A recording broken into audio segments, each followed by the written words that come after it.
할머니, 그게 무슨 말이에요? 손녀의 물음에 할머니는 말을 잃었습니다. 도탑다라는 말. 평생 써온 말인데 손녀는 그 뜻을 모릅니다. 할머니는 설명하려다 입을 다무셨습니다. 이상하게 가슴 한쪽이 텅 비는 느낌이었습니다. 이런 일이 지금 대한민국 곳곳에서 벌어지고 있습니다. 2023년 국립국어원이 발표한 충격적인 통계. 지난 50년간 한국어에서 사라진 단어 무려 2만 개 이상. 그런데 더 놀라운 건 그중 상당수가 고어도 아니고 사투리도 아니라는 사실입니다. 불과 한 세대 전까지 우리 부모님, 우리 할머니가 매일같이 입에 담던 말들. 도탑다. 아등바등. 살풋하다. 이 말들이 사전에서 지워지기도 전에 우리 입에서 먼저 사라지고 있습니다. 언어학자들은 말합니다. 단어가 사라지면 그 단어에 담긴 감정도 함께 잊힌다고. 즉, 우리가 도탑다를 잃으면 도탑게 지내는 관계의 깊이도 희미해진다는 겁니다. 우리는 지금 단어를 잃는 게 아니라 마음을 잃고 있는 건 아닐까요? 이 질문에 답을 찾기 위해 한 외국인 학자가 한국을 찾았습니다. 그녀는 35년간 전 세계에 사라지는 언어를 연구해온 언어인류학자. 아프리카, 남미, 아시아를 돌며 소멸하는 언어를 기록해온 그녀. 한국어처럼 감정의 결을 섬세하게 담는 언어는 본 적이 없습니다. 그래서 더 안타깝습니다. 그녀가 3년간 한국 전역을 돌며 발견한 것은 단순한 단어가 아니었습니다. 한국인의 마음, 삶, 그리고 사라져가는 세대의 기억이었습니다. 감동 소식통에서만 들을 수 있는 사라져가는 우리말 속 한국인의 마음 이야기. 지금 시작합니다. 이야기 시작하기 전에 구독과 좋아요 눌러주시면 더 좋은 영상 제작에 큰 힘이 됩니다. 항상 시청해주셔서 감사합니다.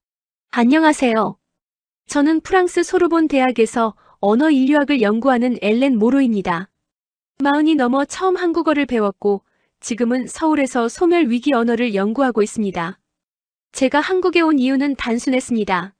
한국어가 세계에서 가장 빠르게 변하는 언어 중 하나라는 논문을 읽었기 때문이에요. 그런데 막상 와보니 변화보다 더 눈에 띄는 건 사라짐이었습니다. 한국의 시니어분들을 인터뷰할 때마다 저는 처음 듣는 단어들을 만났습니다. 사전에는 있지만 젊은 세대는 모르는 말. 그 말을 쓰시는 분들의 눈빛엔 묘한 그리움이 담겨 있었습니다. 예전에 모두가 쓰던 말이었는데 이제 아이들한테 말하면 그게 무슨 뜻이에요? 하고 되묻더라고요. 그럴 때마다 괜히 마음이 쓸쓸해져요. 한 어르신이 그렇게 말씀하실 때 저는 가슴 한쪽이 서늘해지는 걸 느꼈습니다. 그건 단순히 단어의 소멸이 아니었어요. 그 말에 담긴 감정, 관계, 시대의 기억이 함께 잊히고 있다는 뜻이었으니까요. 저는 3년간 한국 전역을 돌았습니다. 제주도에서 강원도까지, 전라도에서 경상도까지 수백 명의 시니어분들을 만나 그분들의 말을 기록했어요. 그리고 깨달았습니다. 이분들이 사라지면 이 말들도 함께 사라진다는 것을. 오늘 저는 여러분께 6개의 단어를 소개하려 합니다. 사전에선 아직 살아있지만 우리 입에선 점점 멀어지고 있는 말들. 이 단어들이 왜 소중한지, 왜 지켜야 하는지, 그리고 이 말들 속에 담긴 한국인만의 마음을 함께 들여다보시죠. 제가 한국에서 처음 도탑다라는 단어를 들은 건 서울 종로의 한 경로당에서였습니다. 그날 저는 70대 어르신 4분과 함께 차를 마시고 있었어요. 인터뷰라기보다는 그냥 담소를 나누는 자리였죠. 한 할머니께서 옆에 앉은 할아버지를 가리키며 말씀하셨습니다. 저 양반하고 우리 영감이 참 도탁게 지냈어요. 60년을 그렇게 붙어 다녔는데. 저는 그 순간 펜을 멈췄습니다. 도탑다. 처음 듣는 단어였거든요. 발음도 낯설었고 뜻도 짐작이 안 됐습니다. 그래서 조심스럽게 여쭤봤죠. 그 단어가 무슨 뜻이냐고요? 할머니는 잠시 생각하시더니 이렇게 답하셨습니다. 사이가 좋다. 아니, 그것보다 더 깊은 거지. 정이 두텁다고 해야 하나. 서로 속마음까지 터놓고 오래오래 변함없이 가까운 거. 그게 도탑다는 거야. 저는 그 설명을 듣고 한참을 가만히 있었습니다. 프랑스어에도 친밀하다는 표현이 있습니다. 영어에도 클로스, 인터머 같은 단어가 있죠. 하지만 도탑다가 담고 있는 그 깊이, 그 시간의 무게, 그 변함없음의 감각은 어떤 유럽 언어로도 번역이 안 되는 것 같았어요. 그날 이후로 저는 도탑다라는 단어를 추적하기 시작했습니다. 국립국어원 표준국어 대사전에는 이렇게 나와 있습니다. 도탑다 사이가 매우 가깝고 정이 두텁다. 간단한 정의입니다. 하지만 이 한 줄이 담고 있는 감정의 스펙트럼은 결코 단순하지 않았어요. 저는 한국의 고전 문학을 뒤지기 시작했습니다. 조선시대 편직을 일기 수필에서 도탑다는 생각보다 자주 등장했습니다. 친구 사이를 묘사할 때, 부부의 금슬을 이야기할 때, 심지어 스승과 제자의 관계를 표현할 때도 이 단어가 쓰였더군요. 흥미로운 건 도탑다가 단순히 자주 만난다거나 좋아한다는 의미가 아니라는 점이었습니다. 이 단어에는 시간이 들어 있었어요. 하루 이틀 친한 게 아니라 수십 년을 함께해도 변하지 않는 관계. 그게 도탑다의 본질이었습니다. 그리고 또 하나 이 단어에는 속마음이 들어 있었습니다. 겉으로만 웃고 인사하는 관계가 아니라 서로의 아픔과 기쁨을 함께 나누는 관계. 표면이 아닌 깊이를 전제로 하는 단어였던 거예요. 저는 이 단어를 더 깊이 이해하기 위해 한국의 시니어분들께 직접 여쭤보기로 했습니다. 전국 각지의 경로당과 복지관을 돌아다니며 도탑다라는 말을 기억하시는 분들의 이야기를 수집했죠. 부산에서 만난 78세 박 할머니는 이렇게 말씀하셨습니다. 젊었을 때 시집살이가 힘들었는데 옆집에 사는 동갑내기 세댁과 도탑게 지내면서 버텼다고요. 밤마다 몰래 만나 서로의 고민을 털어놓고 울기도 하고 웃기도 했다고 합니다. 그 친구는 10년 전에 먼저 세상을 떠났는데 할머니는 아직도 그 시절을 도탑던 시절이라고 부르신다고 했어요. 대전에서 만난 82세 이 할아버지는 군대 동기 이야기를 해주셨습니다. 625 전쟁 때 함께 참호에서 밤을 지새운 전우가 있었는데 전쟁이 끝난 후에도 매년 한 번씩 꼭 만났다고 해요. 서로 바빠서 자주 보진 못해도 만나면 어제 헤어진 것처럼 편했다고 합니다. 할아버지는 그 관계를 설명하면서 그게 도탑다는 거야 라고 하셨죠. 저는 이 이야기들을 들으면서 깨달았습니다. 도탑다는 단순한 형용사가 아니었어요. 이 단어는 한국인들이 관계를 어떻게 이해하고 어떻게 갖고 왔는지를 보여주는 문화적 코드였습니다. 유럽에서는 관계의 질을 주로 빈도나 강도로 측정합니다. 얼마나 자주 만나는지, 얼마나 열정적으로 좋아하는지. 하지만 한국의 도탑다는 다른 기준을 제시합니다. 시간의 축적 변함없음, 그리고 속마음의 교류. 이건 동양적 관계관의 정수라고 해도 과언이 아니에요. 그런데 문제는 이 아름다운 단어가 지금 사라지고 있다는 겁니다. 저는 서울의 한 대학교에서 20대 학생들을 대상으로 간단한 설문을 진행했습니다. 도탑다라는 단어를 아느냐고 물었더니 30명 중 단 4명만이 들어본 적 있다고 답했어요. 그리고 그 4명 중에서도 정확한 뜻을 아는 학생은 1명뿐이었습니다. 젊은 세대에게 도탑다는 이미 낯선 단어가 되어버린 거예요. 지금 한국의 젊은이들은 도탑다 대신 뭐라고 말할까요? 사이가 좋다. 친하다. 절친이다. 이런 표현들이 도탑다를 대체하고 있습니다. 하지만 이 현대적 표현들은 도탑다가 가진 시간의 무게를 담지 못합니다. 변함없음의 감각도 빠져 있고요. 속마음까지 나눈다는 뉘앙스도 희미해졌죠. 언어학에서는 이런 현상을 의미의 얕아짐이라고 부릅니다. 단어가 사라지면서 그 단어가 담고 있던 깊은 의미도 함께 증발하는 거예요. 도탑다가 사라진 자리에 친하다가 들어왔지만 관계의 깊이를 표현하는 능력은 현저히 줄어든 셈이죠. 저는 이게 단순히 언어의 문제가 아니라고 생각합니다. 도탑다라는 단어가 사라진다는 건 한국인들이 관계를 바라보는 방식 자체가 변하고 있다는 신호일 수도 있어요. 예전에는 한 사람과 평생을 두고 도탑게 지내는 게 당연했습니다. 이웃, 친구, 동료. 한번 맺은 인연은 쉽게 끊어지지 않았죠. 하지만 지금은 어떤가요? 관계가 빠르게 생기고 빠르게 사라집니다. SNS에서 친구를 수백 명씩 만들지만 정작 속마음을 털어놓을 사람은 없다고들 하잖아요. 도탑다가 사라지는 건 어쩌면 그런 시대의 변화를 반영하는 것일지도 모릅니다. 하지만 저는 아직 희망을 버리지 않았습니다. 제가 만난 시니어분들의 눈빛에서 저는 도탑다가 아직 살아있음을 보았거든요. 그분들은 여전히 이 단어를 쓰시고 이 단어가 담고 있는 관계의 가치를 알고 계셨어요. 어쩌면 우리에게 필요한 건 이 단어를 다시 불러내는 일일지도 모릅니다. 젊은 세대에게 도탑다의 의미를 알려주고 이 단어가 왜 소중한지 이야기해주는 것. 그게 한국어가 가진 깊이를 지키는 첫걸음이 아닐까요? 도탑다. 사이가 매우 가깝고 정이 두텁다. 단 6글자 속에 한국인의 관계관이 고스란히 담겨 있습니다. 이 단어가 사라지지 않기를 저는 진심으로 바랍니다. 두 번째로 제가 주목한 단어는 기집애입니다. 솔직히 말씀드리면 이 단어를 처음 들었을 때 저는 당황했습니다. 한국어 사전을 찾아보니 속되게 여자아이 또는 젊은 여성을 이르는 말이라고 나와 있더군요.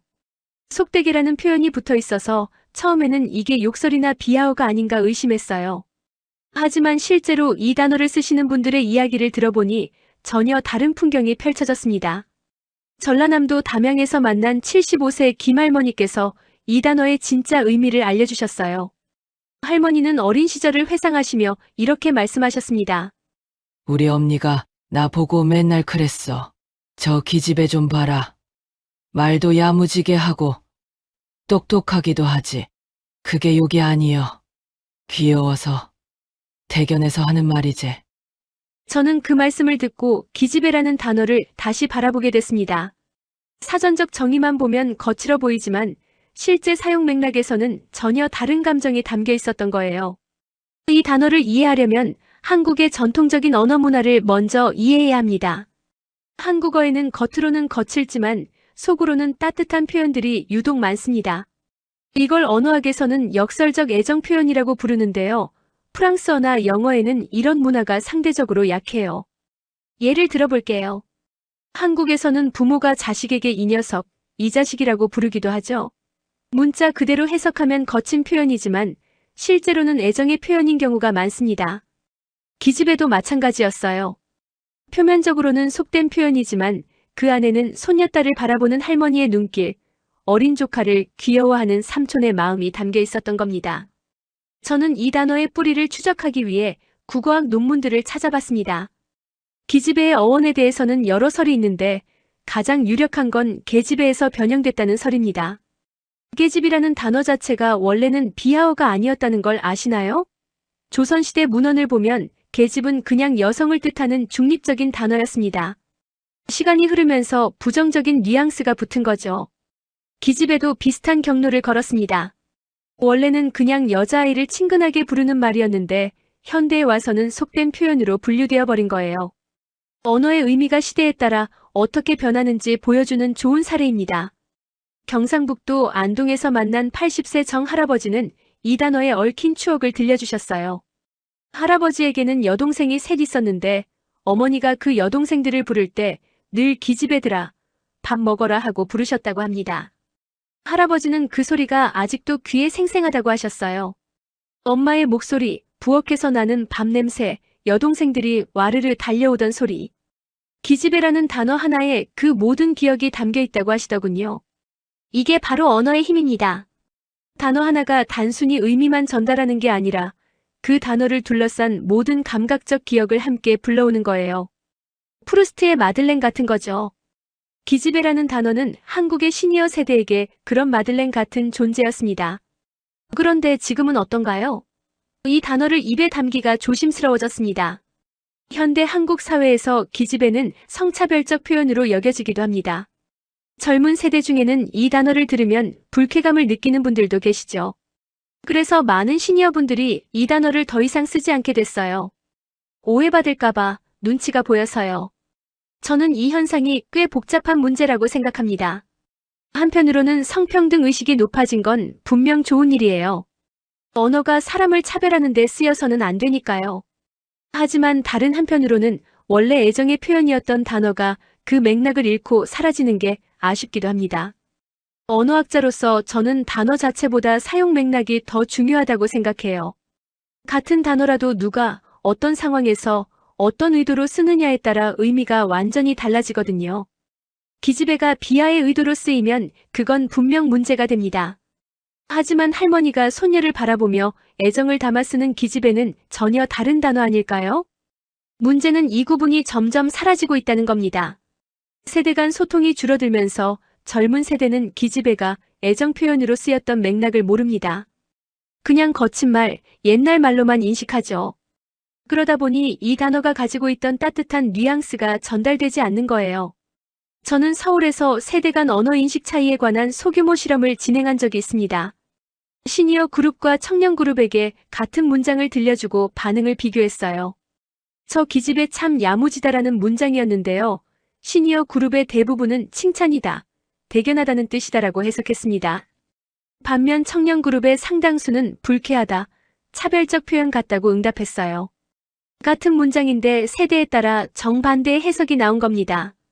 이건 단순히 어휘의 문제가 아니에요. 세대 간에 공유하는 문화적 코드가 달라졌다는 뜻이죠. 충청남도 공주에서 만난 77세 박 할머니는 이런 상황을 안타까워하셨습니다. 할머니는 손녀가 어렸을 때 습관적으로 기집애라고 불렀는데 어느 날 며느리가 조심스럽게 말씀하시더래요. 그 표현이 요즘은 좀 그렇다고 손녀한테 다른 말로 불러달라고요. 할머니는 그 후로 이 단어를 쓰지 않게 됐다고 합니다. 할머니는 말끝을 흐리셨어요. 서운하다는 말씀은 안 하셨지만 눈빛에서 그 감정이 읽혔습니다. 평생 써온 말인데 갑자기 쓰면 안 되는 말이 되어버린 거잖아요. 그 단어에 담겨있던 자신의 감정, 기억, 문화가 한순간에 부정당한 것 같은 느낌. 저는 그 심정이 충분히 이해가 됐습니다. 기집애는 지금 기로에 서 있습니다. 사전에는 아직 남아있지만 실제 사용은 급격히 줄고 있어요. 이대로 가면 머지않아 완전히 사라질지도 모릅니다. 저는 이 단어가 완전히 사라지는 게 과연 좋은 일인지 잘 모르겠습니다. 물론 언어는 변하는 것이고 시대에 맞지 않는 표현이 퇴장하는 건 자연스러운 일이에요. 하지만 기집애가 사라지면서 그 단어에 담겨있던 거칠지만 따뜻한 한국적 애정 표현의 전통도 함께 잊히는 건 아닐까요? 어쩌면 우리에게 필요한 건 이 단어를 무조건 지우는 게 아니라 그 역사와 맥락을 기록하고 기억하는 일일지도 모릅니다. 기집애가 원래 어떤 감정을 담고 있었는지, 왜 이 단어가 존재했는지 알아야 진정한 의미에서 언어의 발전이 가능하니까요. 정겨움과 약간의 장난기, 세대 간 말투의 감성. 기집애라는 단어 속에는 그 모든 게 녹아 있었습니다. 지금은 오해받을까봐 꺼려지지만 그때는 분명 친근함이었습니다. 그 기억만큼은 지워지지 않았으면 좋겠습니다. 세 번째 단어는 엄벙덤벙입니다. 이 단어를 처음 들었을 때 저는 그 소리 자체에 매료됐습니다. 엄벙덤벙. 발음해보면 알 수 있어요. 입안에서 말이 굴러가는 느낌, 어딘가 서툴고 정신없는 움직임이 소리 자체에 담겨 있거든요. 이런 단어를 언어학에서는 음성상징어라고 부릅니다. 소리만 들어도 뜻이 짐작되는 말이죠. 한국어에는 이런 음성상징어가 유난히 많습니다. 아장아장, 살금살금, 두근두근. 이 단어들의 공통점이 뭔지 아시나요? 소리가 곧 의미라는 겁니다. 굳이 사전을 찾아보지 않아도 발음만 들으면 어떤 상황인지 그림이 그려져요. 세계 언어학자들이 한국어를 연구하면서 가장 감탄하는 부분 중 하나가 바로 이 음성상징어의 풍부함입니다. 엄벙덤벙도 그런 단어예요. 표준국어 대사전에는 이를 분명히 처리하지 못하고 덤벙대는 모양이라고 나와 있습니다. 하지만 이 정의만으로는 이 단어의 진짜 매력을 다 설명할 수 없어요. 제가 이 단어의 깊이를 이해하게 된 건 강원도 원주에서 만난 79세 최 할아버지 덕분이었습니다. 할아버지는 젊은 시절 목공소를 운영하셨는데 그때 함께 일하던 젊은 직원 이야기를 해주셨어요. 그 친구가 일을 참 엄벙덤벙했어. 시키면 금방 한다고 뛰어가는데 꼭 뭔가 빠뜨리고 와. 못을 가져오라면 망치를 들고 오고 톱을 가져오라면 자를 들고 오고. 할아버지는 그 시절을 떠올리며 웃으셨습니다. 그런데 그 웃음 속에 비난의 기색은 전혀 없었어요. 오히려 그 엄벙덤벙한 직원을 귀여워하는 느낌이었죠. 여기서 저는 중요한 걸 발견했습니다. 엄벙덤벙은 단순히 덤벙거린다는 행동 묘사가 아니었어요. 이 단어에는 화자의 태도가 담겨 있었습니다. 비난이 아니라 관용, 짜증이 아니라 애정 어린 한숨. 엄벙덤벙이라고 말할 때 한국인들은 상대방의 서툼을 인정하면서도 그걸 너그럽게 받아들이는 마음을 함께 표현했던 거예요. 이건 프랑스어에는 없는 개념입니다. 프랑스어로 누군가의 덤벙거림을 묘사하려면 멜로드로이트 같은 단어를 쓰는데 이 단어들에는 엄벙덤벙이 가진 그 따뜻한 뉘앙스가 없어요. 그냥 객관적인 평가일 뿐이죠. 저는 이 단어를 더 깊이 파헤치기 위해 한국의 전통 문학에서 엄벙덤벙이 어떻게 쓰였는지 조사했습니다. 놀랍게도 이 단어는 주로 젊은 사람이나 아랫사람의 행동을 묘사할 때 쓰였더군요. 그리고 거의 대부분의 경우 비난이 아니라 봐주는 맥락에서 사용됐습니다. 예를 들어 며느리가 시어머니 일을 도우려다 실수할 때 시어머니가 쟤는 왜 맨날 엄벙덤벙이야 라고 말하는 건 화가 나서가 아니라 아직 젊으니까 서툴 수 있지라는 이해를 담은 표현이었어요. 손자가 심부름을 갔다가 엉뚱한 물건을 사올 때 할아버지가 이 녀석 엄벙덤벙하기는이라고 말하는 것도 마찬가지였고요. 이 단어에는 한국 사회의 세대 간 관계가 녹아 있습니다. 윗세대가 아랫세대의 미숙함을 꾸짖기보다 품어주는 문화. 완벽함을 요구하기보다 성장을 기다려주는 태도. 엄벙덤벙은 그런 너그러움의 언어적 표현이었던 거예요. 그런데 지금은 이 단어가 점점 사라지고 있습니다. 젊은 세대는 엄벙덤벙 대신 허둥대다, 정신없다, 멘붕이다 같은 표현을 씁니다. 의미는 비슷해 보이지만 뉘앙스는 꽤 다릅니다. 허둥대다는 상황의 긴박함을 강조하는 말이에요. 정신없다도 마찬가지로 혼란스러운 상태를 묘사하죠. 하지만 엄벙덤벙이 가지고 있던 그 봐주는 뉘앙스, 서툼을 귀엽게 여기는 감정은 이 현대적 표현들에서는 찾기 어렵습니다. 언어학에서는 이런 현상을 감정적 탈색이라고 부릅니다. 단어가 바뀌면서 원래 단어에 담겨있던 감정적 뉘앙스가 희미해지는 거예요. 엄벙덤벙에서 허둥대다로 바뀌면서 한국어는 관용의 언어 하나를 잃어버린 셈이죠. 경기도 수원에서 만난 73세 이 할머니는 이 변화를 실감하고 계셨습니다. 할머니에게는 대학생 손자가 있는데 어느 날 손자가 중요한 면접에 늦어서 허둥지둥 나가는 걸 보셨대요. 할머니는 입에서 나오려던 말을 삼켰다고 합니다. 엄벙덤벙하기는이라고 말하려다가 그게 요즘 애들한테는 잔소리로 들릴까봐 그냥 조용히 계셨다고요. 예전 같으면 그냥 이 녀석 엄벙덤벙하네 하고 웃었을 텐데 지금은 그 말이 입에서 안 나와요. 꼰대 소리 들을까봐. 저는 그 말씀을 듣고 마음이 무거워졌습니다. 할머니의 엄벙덤벙에는 손자를 걱정하는 마음, 그러면서도 너무 다그치지 않으려는 배려가 담겨 있었거든요. 그런데 그 감정을 표현할 단어가 이제는 어색해진 거예요. 이게 단순히 단어 하나의 문제일까요? 저는 아니라고 생각합니다. 엄벙덤벙이 사라진다는 건 한국 사회에서 미숙함을 품어주는 문화가 약해지고 있다는 신호일 수 있어요. 지금 한국 사회는 완벽함에 대한 압박이 굉장히 강합니다. 실수하면 안 되고 서툴면 안 되고 늘 효율적이어야 하죠. 그런 분위기에서 엄벙덤벙은 설 자리를 잃습니다. 서툼을 너그럽게 봐주는 여유, 미숙함도 성장의 과정이라고 기다려주는 인내. 이런 가치들이 희미해지면서 그걸 담고 있던 언어도 함께 퇴장하는 거예요. 저는 전라북도 전주에서 열린 한문화 행사에 참석한 적이 있습니다. 거기서 80대 할머니 한 분이 무대에 올라 어린 시절 이야기를 들려주셨어요. 자신이 얼마나 엄벙덤벙한 아이였는지, 그래서 얼마나 많이 혼났는지, 그러면서도 부모님이 결국은 다 품어주셨다는 이야기였습니다. 할머니는 이야기 중간중간 엄벙덤벙이라는 단어를 자연스럽게 쓰셨는데 그때마다 객석의 시니어분들이 공감하며 고개를 끄덕이셨어요. 하지만 객석 앞쪽에 앉아있던 젊은 자원봉사자들은 조금 어리둥절한 표정이었습니다. 아마 그 단어가 낯설었을 거예요. 세대 간에 같은 공간에 있으면서도 같은 언어를 공유하지 못하는 장면. 저는 그게 꽤 상징적이라고 느꼈습니다. 엄벙덤벙. 일을 분명히 처리하지 못하고 덤벙대는 모양. 하지만 그 정의 너머에는 서툰 사람을 품어주는 한국인의 마음이 담겨 있었습니다. 지금은 허둥대다로 바뀌었지만 그 말맛은 분명 퇴색됐습니다. 소리만 들어도 그림이 그려지던 그 단어 발음 자체가 의미였던 그 말이 점점 우리 입에서 멀어지고 있어요. 저는 이 단어가 완전히 잊히지 않기를 바랍니다. 적어도 엄벙덤벙이 어떤 감정을 담고 있었는지, 왜 한국인들이 이 단어를 만들어 썼는지는 기록되어야 한다고 생각해요. 그게 언어의 역사를 보존하는 일이고 그 언어에 담긴 문화를 지키는 일이니까요. 네 번째 단어는 아등바등입니다. 이 단어를 처음 들었을 때 저는 그 소리에서 몸부림이 느껴졌습니다. 아등바등. 발음해보면 알 수 있어요. 숨이 차고 힘이 들고 그래도 포기하지 않고 버티는 느낌. 소리 자체가 고된 삶의 리듬을 담고 있습니다. 표준국어 대사전에는 이렇게 나와 있습니다. 아등바등.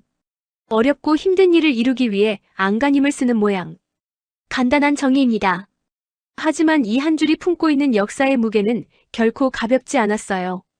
제가 이 단어의 진짜 무게를 느끼게 된 건 경상북도 포항에서 만난 84세 김할아버지 덕분이었습니다. 할아버지는 1940년에 태어나셔서 해방과 전쟁, 산업화 시대를 모두 겪으신 분이에요. 할아버지에게 인생에서 가장 힘들었던 시절을 여쭤봤을 때 할아버지는 잠시 창밖을 바라보시다가 이렇게 말씀하셨습니다. 그때는 정말 아등바등 살았지. 먹을 게 없어서 산에 가서 풀뿌리 캐다 먹고 겨울에는 땔감 없어서 벽에 서리가 앉았어. 그래도 안 죽으려고 살아남으려고 아등바등했어. 저는 그 말씀을 들으면서 이 단어가 왜 한국 시니어 세대에게 특별한지 이해하게 됐습니다. 아등바등은 단순히 노력한다는 뜻이 아니에요. 이 단어에는 생존의 절박함, 죽지 않으려는 몸부림, 포기하지 않는 끈기가 담겨 있습니다. 한국 현대사의 고난이 응축된 단어인 거죠. 저는 이 단어의 역사적 맥락을 더 깊이 이해하기 위해 한국 근현대사를 공부하기 시작했습니다. 그리고 알게 됐어요. 왜 아등바등이 한국 시니어 세대의 삶을 대표하는 단어인지. 1950년 한국 전쟁이 터졌습니다. 3년간의 전쟁으로 수백만 명이 목숨을 잃었고 남은 사람들은 폐허 위에서 다시 시작해야 했습니다. 당시 한국의 1인당 국민소득은 67달러. 세계 최빈국 중 하나였어요. 전문가들은 한국이 경제적으로 회복하는데 100년은 걸릴 거라고 예측했습니다. 하지만 한국인들은 아등바등 살았습니다. 맨손으로 공장을 짓고 새벽부터 밤까지 일하고 자식들 공부시키려고 뼈 빠지게 돈을 벌었어요. 그렇게 한 세대 만에 한국은 세계 10위권 경제대국이 됐습니다. 경제학자들은 이걸 한강의 기적이라고 부르지만 그 기적을 만든 건 다름 아닌 아등바등 살아온 사람들이었습니다. 전라남도 여수에서 만난 81세 박 할머니도 비슷한 이야기를 해주셨어요. 할머니는 20살에 결혼해서 시골에서 농사를 지으며 6자녀를 키우셨습니다. 남편은 일찍 돌아가셨고 할머니 혼자 아이들을 먹여 살려야 했죠. 할머니는 새벽 4시에 일어나 논에 나가고 밤에는 삭바느질을 했다고 합니다. 그렇게 30년을 버텨서 자녀들을 모두 대학까지 보내셨어요. 할머니는 그 시절을 회상하면서 눈물을 글썽이셨습니다. 힘들었다는 말씀은 안 하셨어요. 대신 아등바등 살았다고만 하셨죠. 그 한마디에 30년의 고생이 다 담겨 있었습니다. 저는 프랑스에서 태어나 비교적 평온한 삶을 살았습니다. 전쟁을 겪은 적도 없고 끼니를 걱정한 적도 없어요. 그래서 처음에는 아등바등이라는 단어를 머리로만 이해했습니다. 하지만 한국의 시니어분들을 만나면서 이 단어가 담고 있는 삶의 무게를 조금씩 느끼게 됐어요. 아등바등은 개인의 노력만을 뜻하지 않습니다. 이 단어에는 함께라는 의미도 담겨 있어요. 한국의 시니어 세대는 혼자만 잘 살려고 아등바등한 게 아니거든요. 가족을 위해, 자식을 위해, 나라를 위해 아등바등했습니다. 개인의 희생이 집단의 생존으로 이어지는 구조. 그게 한국의 아등바등이었습니다. 그런데 지금은 이 단어가 점점 사라지고 있습니다. 젊은 세대는 아등바등 대신 열심히, 악착같이, 버티다 같은 표현을 씁니다. 의미는 비슷해 보이지만 뉘앙스는 상당히 다릅니다. 열심히에는 아등바등이 가진 그 절박한 생존의 감각이 없어요. 악착같이는 좀 더 가깝지만 부정적인 뉘앙스가 강해서 자신의 노력을 표현할 때는 잘 안 씁니다. 더 중요한 건 아등바등이 사라지면서 그 단어가 담고 있던 세대의 기억도 희미해지고 있다는 겁니다. 제가 서울의 한 대학교에서 20대 학생들에게 아등바등이라는 단어를 아느냐고 물었을 때 절반 이상이 처음 듣는다고 답했습니다. 뜻을 설명해줘도 옛날 말 같다. 잘 안 쓰는 말 같다는 반응이었어요. 이 학생들은 부모님, 조부모님이 아등바등 살아온 역사를 알고는 있지만 그걸 표현하는 고유한 언어를 잃어버린 거예요. 언어가 사라지면 기억도 희미해집니다. 아등바등이라는 단어를 모르면 그 단어에 담긴 한국 현대사의 고난과 극복도 덜 실감나게 느껴질 수밖에 없어요. 교과서에서 한강의 기적을 배워도 아등바등을 모르면 그 기적이 어떤 땀방울 위에 세워졌는지 진정으로 이해하기 어렵습니다. 충청북도 청주에서 만난 76세 정 할아버지는 이 변화를 걱정하고 계셨어요. 할아버지는 손자에게 어린 시절 이야기를 해주실 때 아등바등이라는 표현을 쓰셨는데 손자가 무슨 뜻인지 몰라서 멈칫했다고 합니다. 할아버지는 잠시 말을 멈추셨다가 이렇게 말씀하셨어요. 아이들이 그 말을 모르는 게 당연한 거라고요. 요즘 애들은 그렇게 아등바등 살 일이 없으니까. 그래도 한편으로는 서운하다고요. 자신의 삶 전체를 담은 그 말이 손자에게는 그냥 낯선 옛말이 되어버렸으니까요. 저는 그 말씀이 오래 마음에 남았습니다. 아등바등이 사라진다는 건 단순히 단어 하나가 퇴장하는 게 아니에요. 한 세대의 삶을, 고통을, 끈기를 증언하는 언어가 사라지는 겁니다. 물론 한국이 더 풍요로워진 건 좋은 일입니다. 아이들이 아등바등 살지 않아도 되는 세상이 된 건 분명 발전이에요. 하지만 그렇다고 해서 이 단어 자체를 잊어도 되는 걸까요? 저는 아니라고 생각합니다. 아등바등은 기록되어야 합니다.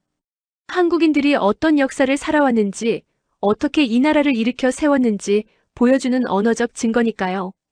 이 단어가 사라지면 한국 현대사의 가장 치열했던 장면 중 하나가 언어의 세계에서 지워지는 셈입니다. 아등바등. 어렵고 힘든 일을 이루기 위해 안간힘을 쓰는 모양. 이 단어에는 노력과 눈물, 시니어 세대의 삶이 압축되어 있습니다. 이제는 열심이라는 말에 가려 잊히고 있지만 그 무게만큼은 사라지지 않아야 합니다. 여러분의 부모님, 조부모님이 아등바등 살아왔기에 지금의 한국이 있으니까요. 5번째 단어는 살풋하다입니다. 이 단어를 처음 들었을 때 저는 마치 봄바람이 볼을 스치는 느낌을 받았습니다.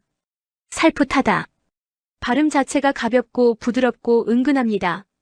소리만 들어도 어떤 느낌인지 짐작이 가는 단어예요.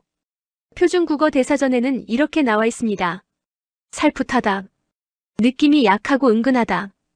짧은 정의지만 이 한 줄에는 한국어만이 가진 섬세한 감성이 담겨 있습니다. 제가 이 단어의 아름다움을 깨달은 건 제주도에서 만난 83세 고 할머니 덕분이었습니다. 할머니는 평생 제주에서 사셨고 젊은 시절 해녀로 일하셨던 분이에요. 저는 할머니께 첫사랑 이야기를 여쭤봤는데 할머니는 잠시 먼 곳을 바라보시다가 이렇게 말씀하셨습니다. 그 일을 처음 봤을 때 마음이 살풋했어. 막 두근거리고 그런 게 아니라 그냥 살풋. 바람이 스치듯이 햇살이 닿듯이 그런 느낌이었지. 저는 그 표현에 감탄했습니다. 프랑스어로 첫사랑의 설렘을 표현하려면 아마 여러 단어를 조합해야 할 거예요. 그런데 한국어에는 살풋하다 단 한 단어로 그 모든 뉘앙스를 담을 수 있습니다. 이 단어의 특별함은 강도에 있습니다. 한국어에는 감정의 강도를 나타내는 단어가 정말 다양해요. 기쁘다와 기쁘디 기쁘다, 슬프다와 슬프디 슬프다처럼요. 그런데 살풋하다는 그 반대입니다. 감정이 강렬하지 않고 약하고 은근할 때 쓰는 말이에요. 생각해보세요. 우리는 왜 약한 감정을 표현하는 단어가 필요했을까요? 강렬한 감정만 중요한 게 아니기 때문입니다. 봄날 처음 피어나는 꽃봉오리를 볼 때의 기분, 오랜만에 고향 냄새를 맡았을 때의 느낌, 첫눈이 내리는 걸 창밖에서 바라볼 때의 감성. 이런 것들은 기쁘다나 감동받았다로 표현하기엔 너무 과합니다. 그렇다고 그냥 그랬다고 하기엔 뭔가 아쉽죠. 바로 그 미묘한 지점을 살풋하다가 채워주는 겁니다. 저는 이 단어가 한국의 자연환경과 관련이 있다고 생각합니다. 한국은 사계절이 뚜렷하고 계절마다 미세한 변화가 있는 나라예요. 봄이 올 때도 갑자기 확 오는 게 아니라 살풋살풋 다가옵니다. 겨울이 물러갈 때도 마찬가지예요. 이런 자연의 리듬 속에서 살아온 한국인들은 강렬함뿐 아니라 은근함도 중요하게 여기게 됐을 겁니다. 살풋하다는 그 문화의 언어적 결정체라고 할 수 있어요. 강원도 강릉에서 만난 77세 김할아버지는 이 단어를 다른 맥락에서 사용하셨습니다. 할아버지는 오래전 돌아가신 어머니를 회상하시면서 어머니의 손길을 살풋했다고 표현하셨어요. 아플 때 이마를 짚어주시던 손, 잠들기 전에 이불을 덮어주시던 손. 그 손길이 살풋했다고요. 저는 그 표현을 듣고 살풋하다가 단순히 감정의 강도만 나타내는 게 아니라는 걸 깨달았습니다. 이 단어에는 조심스러움, 배려, 부드러운 사랑의 뉘앙스도 담겨 있었어요. 어머니가 아이를 깨우지 않으려고 살며시 이불을 덮어주는 그 마음. 그게 살풋함이었던 거죠. 언어학자로서 저는 이런 단어에 깊은 관심을 갖고 있습니다. 감정을 섬세하게 구분하는 언어는 그 문화가 감정을 얼마나 중요하게 여기는지를 보여주거든요. 한국어에 살풋하다 같은 단어가 있다는 건 한국 문화가 은근하고 미묘한 감정의 가치를 인정해왔다는 뜻입니다. 서양 문화는 상대적으로 강렬한 감정을 더 높이 평가하는 경향이 있어요. 열정적인 사랑, 폭발적인 기쁨, 깊은 슬픔. 이런 것들이 문학과 예술의 주요 소재였죠. 하지만 한국 문화에는 은근함에 대한 깊은 존중이 있습니다. 드러내지 않아도 느껴지는 정, 말하지 않아도 알아주는 마음. 살풋하다는 그런 문화적 가치를 담고 있는 단어예요. 그런데 지금 이 아름다운 단어가 점점 사라지고 있습니다. 젊은 세대는 살풋하다 대신 살짝, 약간, 좀 같은 부사를 씁니다. 기분이 살풋했다 대신 기분이 좀 이상했다, 살짝 설렜다라고 표현하죠. 의미는 비슷해 보이지만 뉘앙스는 완전히 다릅니다. 살짝이나 약간은 정도를 나타내는 부사일 뿐이에요. 감정의 질을 담지는 못합니다. 살짝 기뻤다라고 하면 기쁨의 양이 적다는 뜻이지 그 기쁨이 은근하고 부드러웠다는 뜻은 아니거든요. 하지만 살풋하다에는 그 감정의 질감이 담겨 있습니다. 단순히 약한 게 아니라 부드럽고 은근하고 스치듯이 다가오는 느낌. 이걸 살짝으로는 표현할 수 없어요.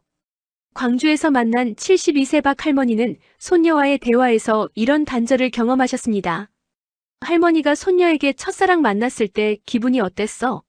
라고 물으셨는데 손녀가 그냥 좀 설렜어요 라고 대답했대요. 할머니는 속으로 살풋했겠지라고 생각하셨는데 그 단어를 손녀가 이해할지 확신이 안 서서 그냥 넘어가셨다고 합니다. 할머니는 아쉬운 표정으로 말씀하셨어요. 그 느낌을 정확히 표현하는 말이 있는데 이제는 쓸 수가 없다고요. 살풋하다라고 말해봐야 손녀가 무슨 뜻인지 모를 테니까요. 저는 이 이야기를 들으면서 언어의 소멸이 어떻게 세대 간 감정의 단절로 이어지는지 실감했습니다. 할머니와 손녀는 같은 감정을 경험했을 수도 있어요. 첫사랑을 만났을 때의 그 살풋한 설렘. 하지만 그걸 공유할 언어가 없으니 그 경험을 제대로 나눌 수가 없는 거예요. 살풋하다의 소멸은 또 다른 문제를 보여줍니다. 현대 사회가 강렬함을 과도하게 추구한다는 거예요. SNS에서는 모든 감정이 극대화됩니다. 좋아요가 아니라 미쳐버려, 감동이 아니라 존버, 눈물 펑펑. 은근하고 미묘한 감정은 설 자리가 없어요. 그런 분위기에서 살풋하다 같은 섬세한 단어가 살아남기는 어렵습니다. 저는 이게 단순히 언어의 문제가 아니라 감성의 문제라고 생각합니다. 살풋하다를 잃어버린다는 건 은근한 감정을 느끼고 표현하는 능력도 함께 잃어버린다는 뜻일 수 있어요. 모든 감정이 좋다 싫다, 기쁘다 슬프다의 이분법으로 단순화되면 우리 내면의 감정 세계도 그만큼 빈곤해지는 거죠. 제주도의 고 할머니는 인터뷰 마지막에 이렇게 말씀하셨습니다. 요즘 사람들은 너무 바빠서 살풋한 걸 못 느끼는 것 같다고요. 모든 게 빠르고 강하고 확실해야 하니까. 그런데 인생에서 진짜 소중한 건 살풋한 것들이라고요. 바람 한 줄기, 햇살 한 조각, 사람 눈빛 하나. 그런 것들이 모여서 삶이 되는 거라고요. 저는 그 말씀이 오래 마음에 남았습니다. 살풋하다라는 단어가 사라진다는 건 어쩌면 우리가 삶의 은근한 아름다움을 놓치고 있다는 신호일지도 모릅니다. 봄 햇살, 첫 만남, 첫사랑 같은 분위기를 표현하는 순우리말 살풋하다. 한 단어로 감정과 분위기를 동시에 담는 이 섬세한 언어가 지금은 약간, 살짝으로 대체되며 그 감성이 휘발되고 있습니다. 하지만 여러분의 기억 속에는 아직 살풋한 순간들이 남아있지 않으신가요? 그 기억만큼은 지워지지 않았으면 좋겠습니다. 6번째이자 마지막으로 소개할 단어는 선선하다입니다. 이 단어를 들으면 대부분 날씨를 떠올리실 거예요. 선선한 가을 바람, 선선한 저녁 공기. 맞습니다. 선선하다의 가장 일반적인 뜻은 덥지도 춥지도 않고 시원한 기운이 있다예요. 그런데 이 단어에는 잘 알려지지 않은 또 다른 의미가 있습니다. 표준국어 대사전에는 이렇게도 나와 있어요. 선선하다 성격이나 태도가 시원하고 너그럽다. 저는 이 두 번째 뜻을 알았을 때 깜짝 놀랐습니다. 날씨를 표현하는 단어가 사람의 성격을 표현하는 데도 쓰인다니. 이건 한국어의 놀라운 특성 중 하나예요. 자연과 인간을 연결하는 언어적 감수성이 한국어에는 깊이 뿌리내리고 있습니다. 제가 이 단어의 감정적 의미를 처음 접한 건 대구에서 만난 79세 이 할아버지 덕분이었습니다. 할아버지는 젊은 시절 직장 상사에 대해 이야기하시면서 이렇게 표현하셨어요. 그분은 성질이 참 선선했어. 아랫사람 실수해도 괜찮다고 넘어가 주시고 억지 부리는 법이 없었지. 그래서 모두가 따랐어. 저는 그 표현이 너무 아름다웠습니다. 성질이 선선하다. 가을바람처럼 시원하고 부담없고 편안한 성격. 단 한마디로 그 사람의 인격 전체를 그려낼 수 있는 표현이었어요. 프랑스어로 이런 성격을 묘사하려면 여러 단어가 필요합니다. 제너력스, 디칸트랙트, 패설 비뷰 같은 표현을 조합해야 해요. 그런데 한국어에는 선선하다 한 단어로 이 모든 뉘앙스를 담을 수 있습니다. 게다가 이 단어는 자연의 이미지까지 함께 불러옵니다. 선선한 사람이라고 하면 가을 하늘 아래 서 있는 듯한 청량한 느낌이 함께 전해지는 거예요. 이게 바로 한국어의 힘입니다. 자연과 인간, 감각과 감정을 하나의 단어로 연결하는 능력.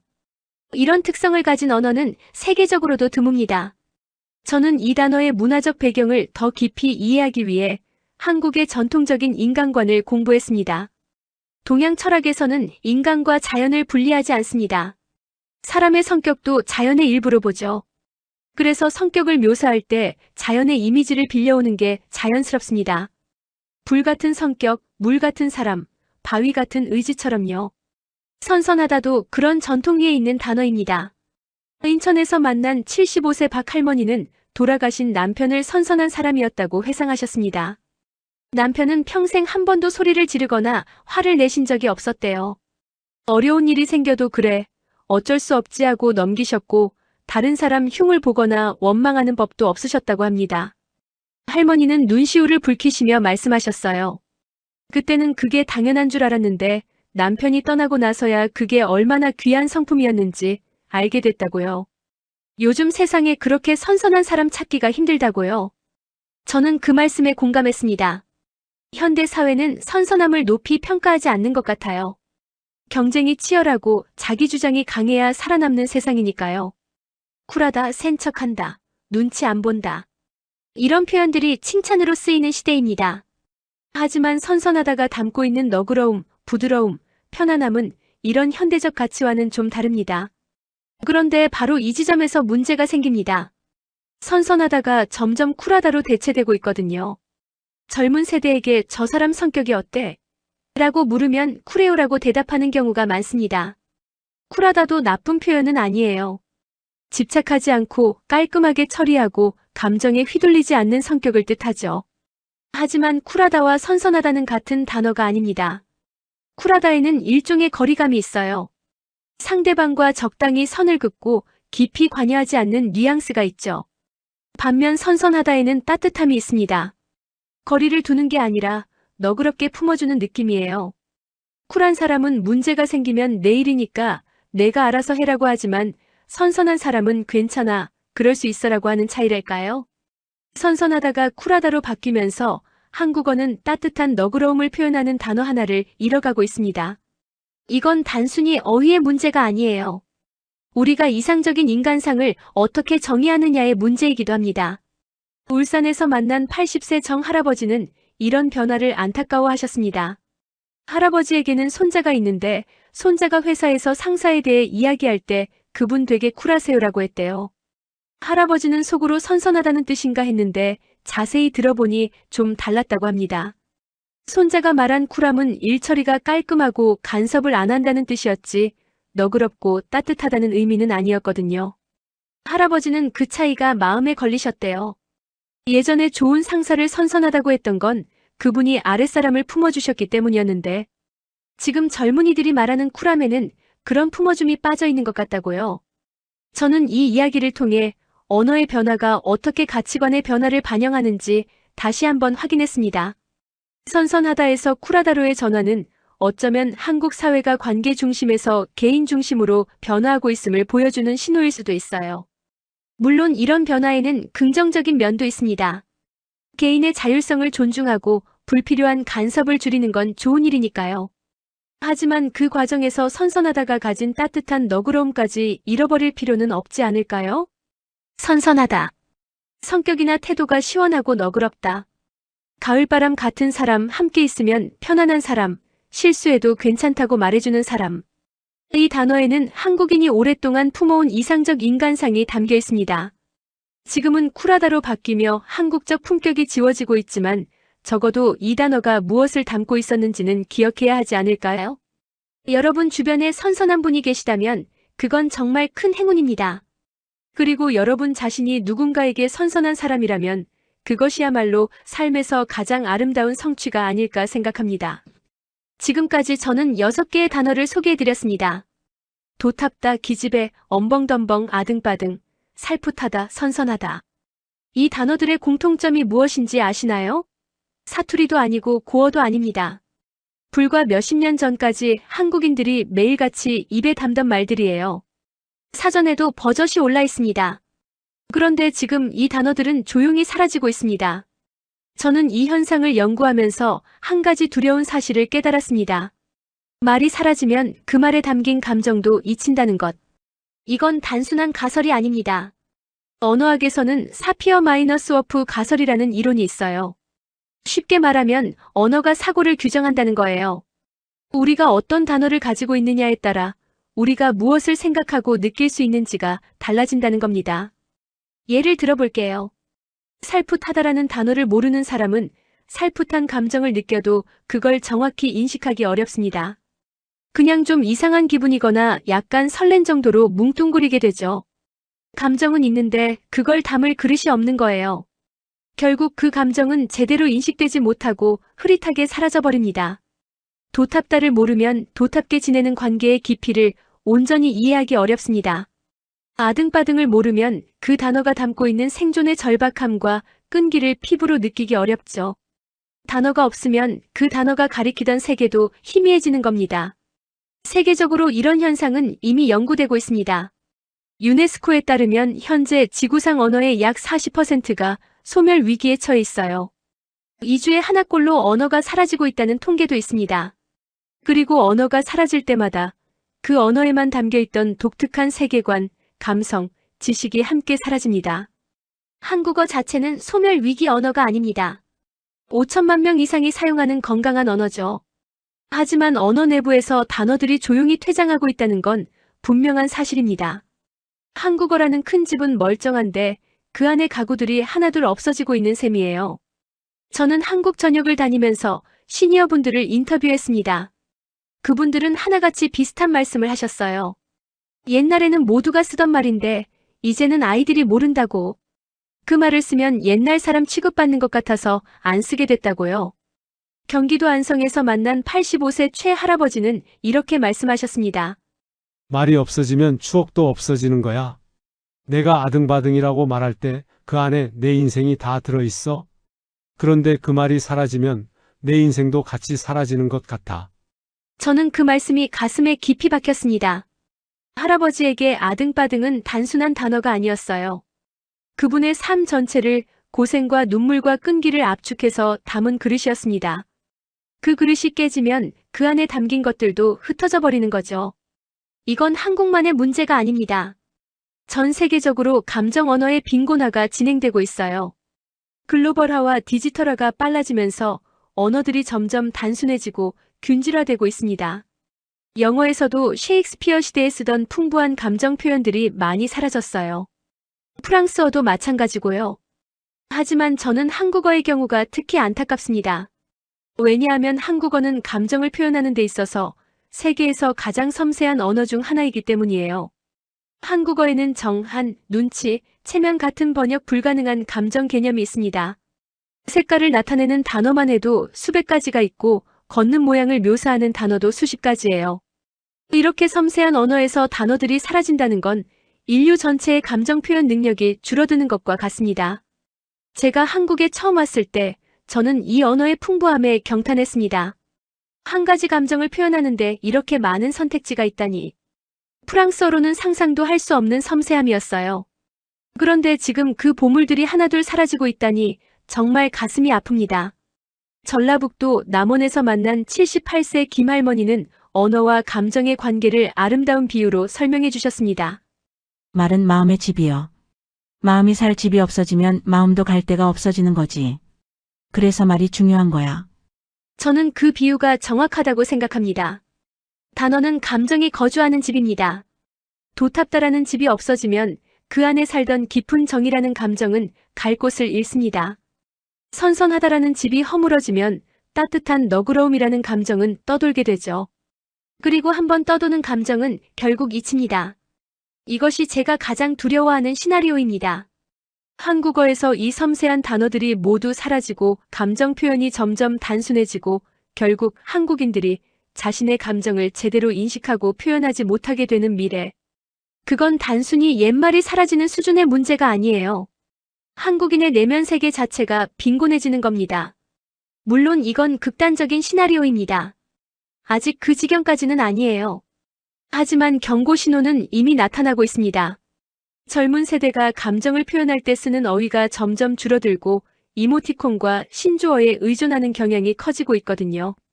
언어학자로서 저는 이 변화를 그냥 지켜볼 수만은 없습니다. 뭔가 해야 합니다. 그래서 저는 이 연구 결과를 세상에 알리기로 했어요.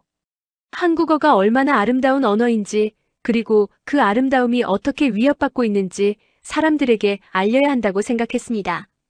세계 언어학계에서 한국어는 보물창고로 불립니다. 그 보물 중 일부가 지금 사라지고 있어요. 하지만 아직 늦지 않았습니다. 이 단어들은 사전에서 완전히 지워진 게 아니에요. 시니어 세대의 기억 속에, 마음속에 아직 살아있습니다. 그 말들을 다시 불러내는 건 결국 여러분의 몫입니다. 한국어를 모국어로 쓰는 여러분만이 할 수 있는 일이에요. 외국인인 제가 할 수 있는 건 이 사실을 알리는 것까지입니다. 나머지는 여러분의 손에 달려 있습니다. 말이 사라진 자리에 감정도 잊힙니다. 하지만 말을 다시 불러오면 감정도 다시 살아납니다. 그게 언어의 힘이에요. 그리고 그 힘은 아직 여러분에게 있습니다. 저는 프랑스 파리에서 태어나 자랐습니다. 어린 시절부터 언어에 관심이 많았어요. 왜 같은 의미를 다른 언어로는 다르게 표현하는지, 왜 어떤 감정은 특정 언어에서만 이름을 갖는지, 그런 질문들이 저를 언어학의 세계로 이끌었습니다. 지난 35년간 저는 세계 곳곳을 다니며 언어를 연구했습니다. 아프리카의 소수 민족 언어, 남미 원주민의 언어, 아시아의 다양한 언어들. 그 과정에서 수많은 사라지는 단어들을 목격했어요. 어떤 언어는 마지막 화자가 세상을 떠나면서 완전히 소멸하기도 했습니다. 하지만 한국어를 연구하면서 느낀 감정은 조금 달랐습니다. 한국어는 소멸 위기 언어가 아니에요. 오히려 전 세계에서 영향력이 커지고 있는 언어죠. K-팝, K-드라마 덕분에 한국어를 배우려는 외국인이 폭발적으로 늘고 있습니다. 저도 그중 한 명이었고요. 그런데 바로 그 한국어 내부에서 조용한 소멸이 일어나고 있었습니다. 화려한 한류 열풍 뒤에서 할머니와 손녀가 같은 언어를 쓰면서도 서로를 이해하지 못하는 상황이 벌어지고 있었어요. 저는 이 연구를 마무리하면서 한국의 시니어분들께 마지막 질문을 드렸습니다. 사라져가는 이 말들을 어떻게 하면 지킬 수 있을까요? 대부분의 분들은 잠시 침묵하셨습니다. 그리고 비슷한 대답을 하셨어요. 자신들이 쓰면 된다고요. 꼰대 소리 들을까봐 안 쓰게 됐는데 그게 잘못이라고요. 자신들이 쓰지 않으면 누가 쓰겠냐고요. 충청남도 서산에서 만난 82세 한 할머니는 이렇게 말씀하셨습니다. 우리가 이 말들의 마지막 주인이야. 우리가 안 쓰면 이 말들은 정말 죽어. 그러니까 우리가 써야지. 손주들이 이상하게 봐도, 며느리가 구식이라고 해도 그래도 써야지. 저는 그 결의에 감동받았습니다. 언어는 박물관의 전시에서 지키는 게 아니에요. 실제로 쓰면서 지키는 겁니다. 사람들의 입에서 입으로 전해지면서 살아남는 거죠. 그리고 저는 깨달았습니다. 언어를 지키는 건 언어학자의 일이 아니라 그 언어를 쓰는 사람들의 일이라는 것을요. 저는 외국인입니다. 한국어는 제 모국어가 아니에요. 아무리 열심히 공부해도 한국어의 깊은 뉘앙스를 완벽하게 이해하기는 어렵습니다. 도탑다의 진짜 의미를 저는 사전과 인터뷰를 통해서만 알 수 있어요. 하지만 여러분은 다릅니다. 여러분에게 한국어는 어머니의 언어이고 삶의 언어이고 영혼의 언어입니다. 여러분이 도탑다를 쓸 때 그건 단순한 단어 선택이 아니에요. 여러분의 부모님이, 조부모님이, 그 이전 세대가 사용하던 감정의 언어를 이어받는 겁니다. 그 단어를 통해 세대를 넘어 연결되는 거죠. 저는 한국에서 3년을 보내면서 정말 많은 분들을 만났습니다. 제주도의 해녀 할머니부터 서울의 대학생까지, 시골의 농부 할아버지부터 도시의 직장인까지. 그분들 모두에게 한국어는 단순한 의사소통 도구 이상이었어요. 정체성이고 역사이고 문화였습니다. 그 한국어가 지금 조용히 변하고 있습니다. 새로운 단어가 들어오고 오래된 단어가 밀려나고 있어요. 변화 자체는 자연스러운 현상입니다. 언어는 원래 변하는 거니까요. 하지만 무엇을 버리고 무엇을 지킬지는 선택의 문제입니다. 도탑다, 기집애, 엄벙덤벙, 아등바등, 살풋하다, 선선하다. 이 단어들을 버릴 건가요? 지킬 건가요? 그 선택은 여러분에게 달려 있습니다. 저는 여러분이 지키기를 바랍니다. 이 단어들 속에 담긴 한국인의 마음, 삶, 정서의 결이 사라지지 않기를 바랍니다. 그 단어들이 계속 입에서 입으로 전해지고 세대에서 세대로 이어지기를 바랍니다. 전라남도 순천에서 만난 76세 이 할아버지는 인터뷰 마지막에 이런 말씀을 하셨어요. 자기 손자가 나중에 손자를 낳으면 그 증손자에게 도탑다라는 말을 가르쳐줬으면 좋겠다고요. 자기는 그때까지 살지 모르겠지만 자기 대신 그 말이 살아남아서 증손자에게 전해지면 좋겠다고요. 저는 그 소망이 이루어지기를 진심으로 바랍니다. 할아버지는 떠나시더라도 도탑다라는 말은 남아서 다음 세대에게 전해지기를요. 그게 언어의 아름다움이고 그게 문화가 이어지는 방식이니까요. 말은 사람보다 오래 삽니다. 우리가 세상을 떠난 뒤에도 우리가 쓰던 말은 남아서 다음 세대에게 전해집니다. 그래서 말을 지키는 건 중요해요. 말을 지키는 건 우리 자신의 일부를 미래에 남기는 일이니까요. 여러분이 오늘 도탑다를 쓰면 그 말은 내일도 살아남습니다. 여러분이 손주에게 선선하다를 가르쳐주면 그 말은 손주의 손주에게까지 전해질 수 있어요. 언어의 생명은 사용자의 손에 달려 있습니다. 저는 이 연구를 통해 한국어의 아름다움을 다시 한번 확인했습니다.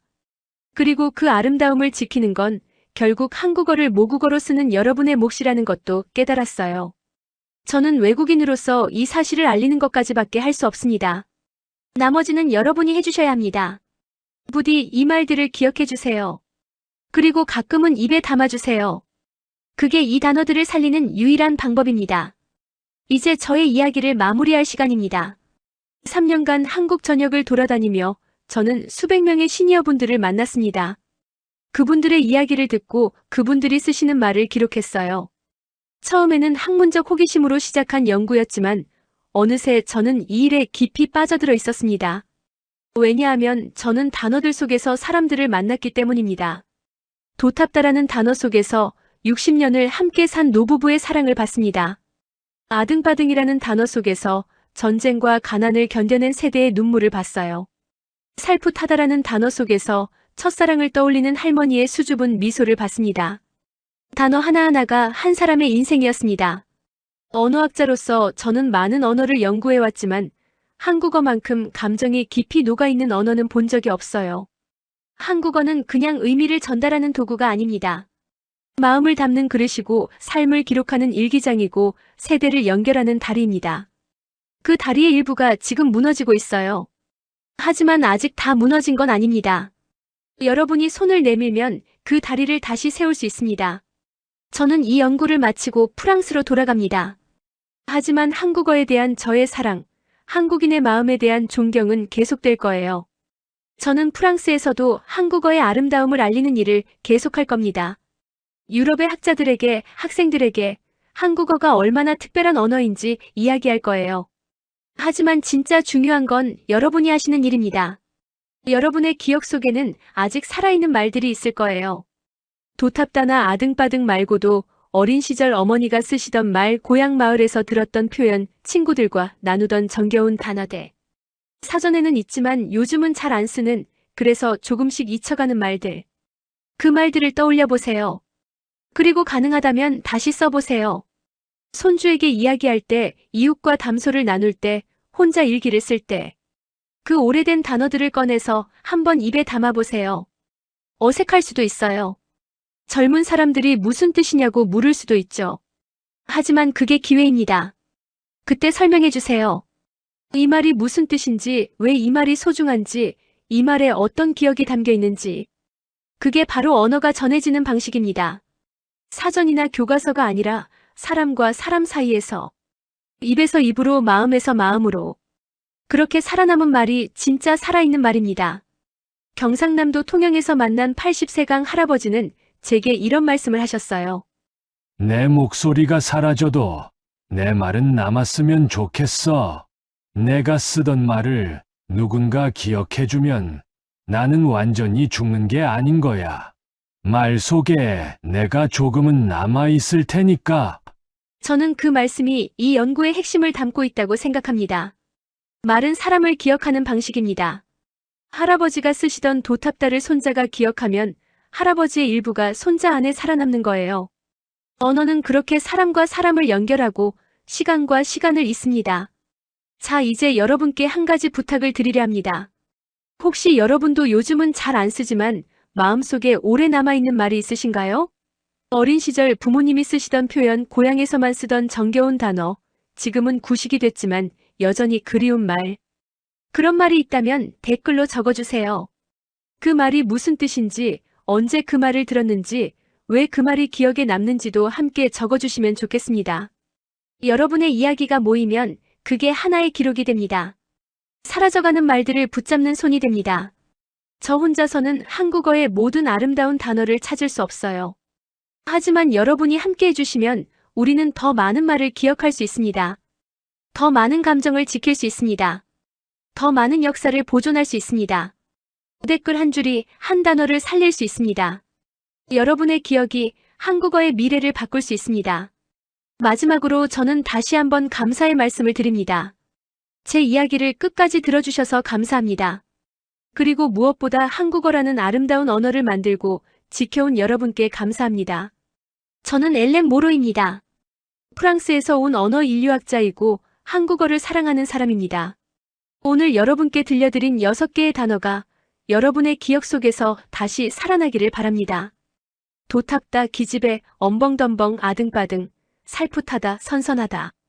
이 말들은 사전에서 사라지기 전에 이미 우리 입에서 사라지고 있었습니다. 하지만 우리 마음에서는 아직 안 사라졌습니다. 당신은 지금도 이 말을 기억하고 있지요. 그 기억이 사라지지 않도록 우리가 다시 불러낼 수 있도록 오늘 이 자리가 그 시작이 되기를 바랍니다. 감사합니다. 프랑스 소르본 대학의 언어 인류학자 엘렌 모로 교수. 그녀가 한국에서 보낸 3년은 사라져가는 우리말을 기록하는 시간이었습니다. 그녀는 말합니다. 한국어만큼 감정을 섬세하게 담는 언어는 본 적이 없다고. 그래서 한국어의 단어들이 사라지는 게 더 안타깝다고. 하지만 아직 희망은 있습니다. 여러분이 기억하고 여러분이 쓰면 이 말들은 살아남습니다. 언어의 생명은 사용자의 손에 달려 있으니까요. 오늘 들려드린 이야기가 여러분의 마음에 오래 남기를 바랍니다. 그리고 여러분의 기억 속에 있는 아름다운 우리말도 함께 기억되기를 바랍니다. 감동 소식통이었습니다. 구독과 좋아요, 그리고 댓글로 여러분의 이야기를 들려주세요. 다음에 더 감동적인 이야기로 찾아뵙겠습니다.